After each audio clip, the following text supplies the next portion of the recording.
Wenn ich abends heimgekommen bin von der Schule als Kind, habe ich eine mega wichtige Aufgabe gehabt. Und zwar musste ich Salatsauce machen.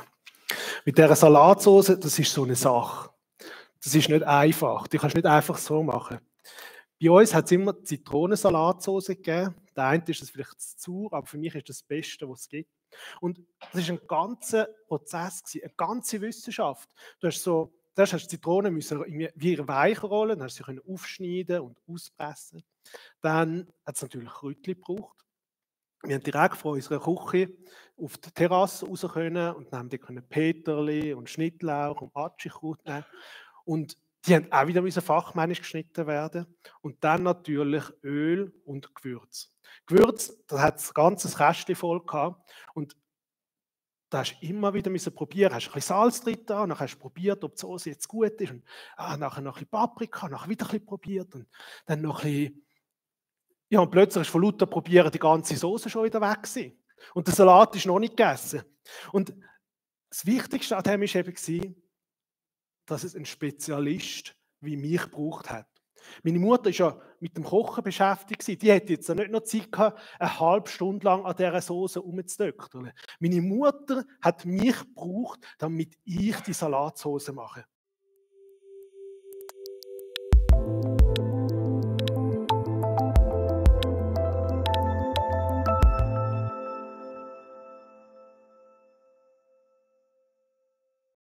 Meine Mutter hat mich gebraucht, damit ich die Salatsauce mache. Später habe ich natürlich gemerkt, dass meine Mutter mir geholfen hat, indem sie mich gebraucht hat. Sie hat mich brauchen. Sie hat das innerhalb von 10 Sekunden gemacht und dann wäre das gut gewesen. Sie hat sich Mengen versalzenen Salat erspart, wenn sie es selber gemacht hat. Aber sie hat mich brauchen. Und durch das, dass sie mich gebraucht hat, habe ich gelernt, erstens Salatsauce machen, habe ich eine Liebe bekommen, auch fürs Kochen, und hat sie mich gefördert und hat sie mich gestärkt.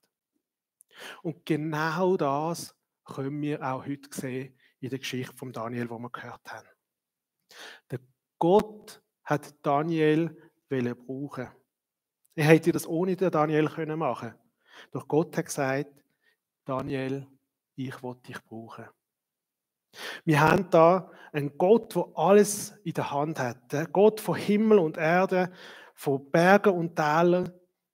Und er will zum König reden. Und er macht das nicht irgendwie, sondern er macht es verschlüsselt. Er macht es auf eine Art, dass der König zwar nicht weiss, um was es geht, aber gleich, dass er merkt, da ist mehr dahinter. Ihr habt das Video gesehen. Die riesige Statue. Stellt euch vor, ihr träumt von dieser Statue. Zuerst wisst ihr nicht genau, was es ist. Sie haben vielleicht zuerst so die Füße und nachher die Beine und nachher so ein bisschen der Oberpurse, das Sixpack und nachher der Kopf. Und nachher merkt ihr, das bin ja ich.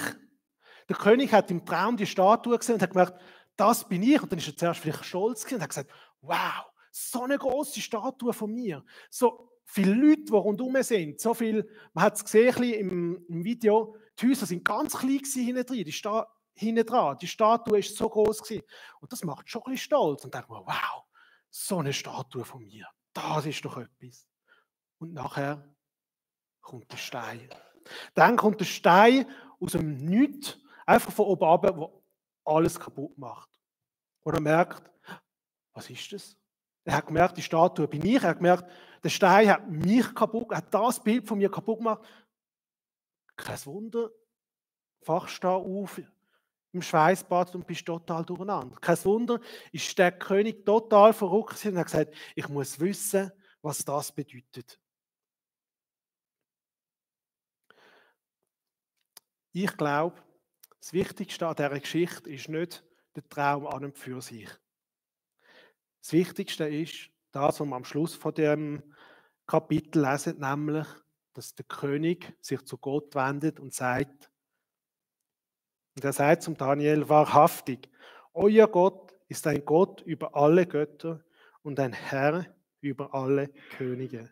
Der Traum ist ein Werkzeug gewesen, dass Gott hat können den König zu sich rufen. Und er hat beschlossen, ich mache das mit dem Traum zusammen und ich mache das mit der Hilfe von Daniel. Jetzt ist es ja so, als Christen sagen wir wieder, dass der Mensch aus 3 Teilen besteht. Lieb, Seele und Geist. Und wir werden jetzt mit diesen 3 Punkten anschauen, wie sich der Daniel verändert hat durch das, dass ihn Gott gebraucht hat. Zuerst schauen wir mal auf das Liebliche. Lieblich meine ich jetzt nicht nur den Körper, sondern ein bisschen das, was man sieht. So alles, was ins Umfeld, alles rundherum. Jetzt muss man wissen, der Daniel ist zwar schon eine wichtige Person gewesen, aber der König hat sich nicht mehr an ihn erinnert. Im ersten Buch, im ersten Kapitel, das wir vor 2 Wochen gehört haben, haben wir zwar gelesen, Daniel sei der Gescheiteste von allen, aber jetzt, wo der König ein Problem hatte, ist er nicht zum Daniel gegangen. Er hat ganz viele Sterndeuter, ganz viele gescheite Leute in seinem Reich zusammengerufen, aber an Daniel hat er nicht gedacht. Daniel war ein kleines Licht, das niemand kennt hat oder vielleicht mal gehört, aber man ist nicht auf die Idee gekommen, dass er jetzt eben der wäre, den man fragen könnte. Und jetzt hat der Nebukadnezar, der König, eben den Traum. Und er merkt, da ist etwas nicht mehr gut. Und er weiß auch, wenn ich jetzt meinen Sterndeuter sage, was ich geträumt habe, dann tun die irgendwie da sich etwas aus dem Hut ziehen. Und er hat gesagt, ich will nicht einfach eine Erklärung, die mich beruhigt. Ich will nicht einfach, es kommt schon wieder gut. Oder, nur halb so wild. Er hat gesagt, ich will wirklich wissen, was passiert. Ich will wirklich wissen, was der Traum bedeutet. Und er hat gesagt, nein, ich sage euch nicht, was der Traum ist. Und wisst ihr, was das Gute ist? Oder was Lustige ist? Der König hat selber gewusst, es ist unmöglich. Aber gleich hat er es nicht sagen, weil er war wie in einer Zwickmühle war. Er hat gewusst, es ist unmöglich. Und das sehen wir, weil er sagt, am Ende vom Kapitel, nicht am Ende, aber wo der Daniel zu ihm kommt und sagt, hey, ich kann dir den Traum deuten, sagt der König, was? Du willst meinen Traum deuten? Es geht doch gar nicht. Dann sagt Daniel, doch, Gott hat es mir gezeigt. Also der König hat gewusst, es ist unmöglich, aber gleichzeitig hat er nicht einfach nur eine Antwort wollen, zum Abspeisen oder wo Leute etwas interpretiert und sagen, das heisst, du bist ein großer König und ich weiß nicht was. Und das Spannende ist, wenn wir heute die Geschichte lesen oder wenn wir Daniel lesen, fangen wir ja an, viele Sachen auch da interpretieren. Was sind jetzt da die verschiedenen Körperteile? Was passiert da genau? Oder später im Daniel werdet ihr noch merken, das ist zum Teil wirklich mit Bildern geschaffen, die man nicht versteht.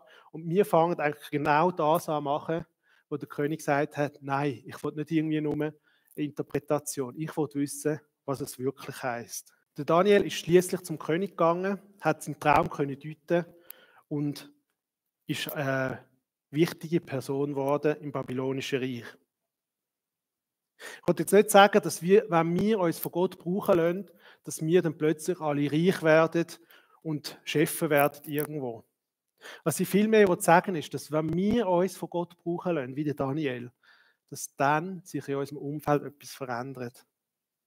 Gott wird uns brauchen, dass um uns herum die Leute auf ihn aufmerksam werden, dass um uns herum seine Liebe ausstrahlt. Gott hat Daniel gebraucht und das hat sein Umfeld verändert. Dann haben wir noch den geistlichen Teil. Ich denke, hier beim Daniel ist das vor allem der Fokus aufs Gebet. Am Daniel ist das Wasser bis zum Hals gestanden. Sie haben ihn ja nicht gefragt, was das jetzt ist mit dem Traum. Er hat es per Zufall erfahren. Er hat quasi mit der Meldung, dass er morgen umgebracht wird, erfahren, dass da noch so ein Traum im Spiel ist. Er hat nämlich gesehen, das sind Vorbereitungen im Gang für die Hinrichtung.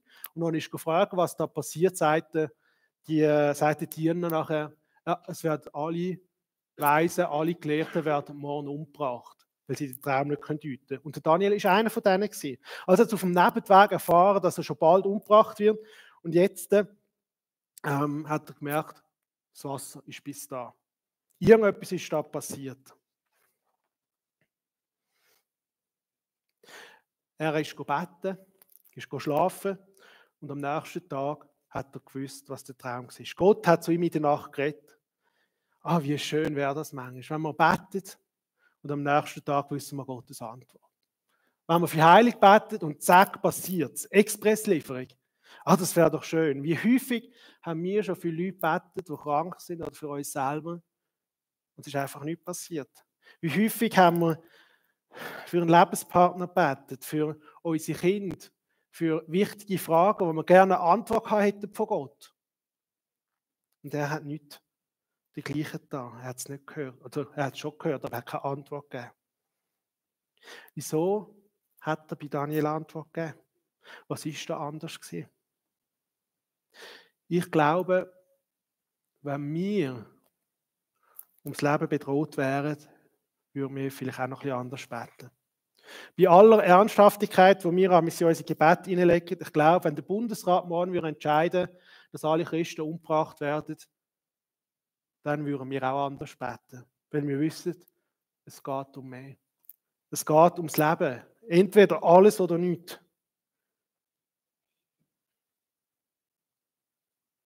Ja, wieso hat Gott das Gebet von Daniel erhört? Ist es gewesen, weil der Daniel voller Inbrunst wirklich die letzte Chance und alles auf Gott gesetzt hat? Ist es gewesen, weil Gott häufig gleich Tendenz hat, einfach erst einzugreifen, wenn wir am Ende von unserer Kraft sind? Ich weiß es nicht. Aber was ich weiß, ist, dass das Erlebnis, das Leben von Daniel prägt hat. Das Gebetsleben, das geistliche Leben von Daniel hat eine riesige Wendung genommen durch die Erfahrung, die er da gemacht hat. Gott, er hat gebetet zu seinem himmlischen Vater, er hat gerufen und Gott hat Antwort gegeben. Gott hat Daniel gebraucht und hat ihn geistlich näher zu ihm gezogen. Kommen wir noch zum dritten Punkt, zu der Seele. Oder man könnte sagen, zum Charakter. Wie hat sich der Charakter von Daniel verändert? Oder wie können wir den Charakter von Daniel sehen in dieser Geschichte? Spannend ist, wo am König angekündigt wird, dass es eine Lösung gibt für sein Problem. Das ruft die Diener ganz laut durch den Königssaal durch.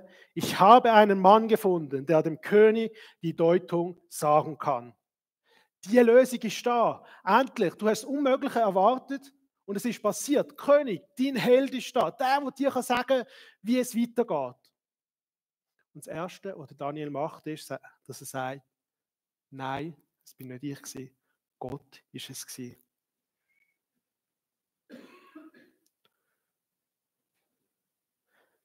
Das Geheimnis, nachdem der König fragt, vermögen die Weisen, Zauberer, Zeichendeuter und Sternkunde dem König nicht zu sagen. Das sagte Daniel. Aber es ist ein Gott im Himmel, der Geheimnisse offenbart. Der Daniel hätte die Chance gehabt, zu glänzen, im Mittelpunkt zu stehen. Der ganze Fokus war auf ihm gewesen. Der König, der grösste König der Welt, den er kennt hat dazu mal, ist vor ihm auf den Knien gewesen und hat von ihm an einem Sklaven sich verbeugt. Stellt euch mal vor, wie verrückt das ist. Und er kann sagen, jetzt bin ich ihn. Aber nein, er sagt, Gott steht im Zentrum. Alle Ehre gehört Gott. Daniel hat von sich den Fokus weg auf Gott gesteuert und ihm alle Ehre gegeben. Ein weiterer Charakterzug, den man sehen, ist, dass der Daniel aktiv geworden ist.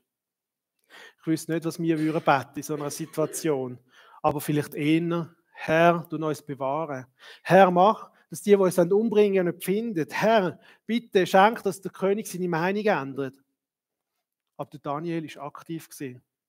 Er hat gesagt, Gott, sag mir, was dem König soll weiter sagen, dass das Problem, dass die Situation vorbeigeht. Und schließlich noch ein dritter Charakterzug vom Daniel. Ein dritter Charakterzug von Daniel. Der Daniel hat um Hilfe gebeten. Als der Daniel von der Hinrichtung gehört hat, ist er zu seinen Freunden gegangen und hat gesagt, wir müssen beten miteinander. Wir müssen zusammenstehen. Er war nicht einfach alleine und hat allein probiert, eine Lösung zu suchen. Nein, er hat alle seine Freunde vereint und hat gesagt, wir müssen miteinander vor Gott kommen, weil jetzt geht es um alles. Seine Freunde haben gebetet und schließlich hat der Daniel die Erklärung vom Traum bekommen. Gott hat Daniel gebraucht und hat seinen Charakter ihm so ähnlicher gemacht. Zurück zu der Salatsauce. Heute weiss ich, Salatsauce, das braucht 20 Sekunden. Und wenn man sie kauft, geht es sogar noch schneller. Es ist keine Wissenschaft. Und heute weiss ich, dass die Salatsauce-Strategie von meiner Mutter mehr für mich war, weder für sie. Sie hat mich gebraucht. Und das hat dazu geführt, dass ich mich verändert habe, dass ich mich weiterentwickelt habe. Und das ist genau das, was Gott auch mit uns macht. Gott hat den Daniel gebraucht. Und so ist das ganze Umfeld von Daniel hat sich verändert. Gott hat Daniel gebraucht und seine geistliche Tiefe und Beziehung zu Gott ist stärker geworden. Gott hat Daniel gebraucht und der Charakter von Daniel ist Gott ähnlicher geworden. Und Gott braucht auch jeden Einzelnen von uns und wird unser Umfeld, unser Charakter und unsere geistliche Nähe zu ihm so vertiefen.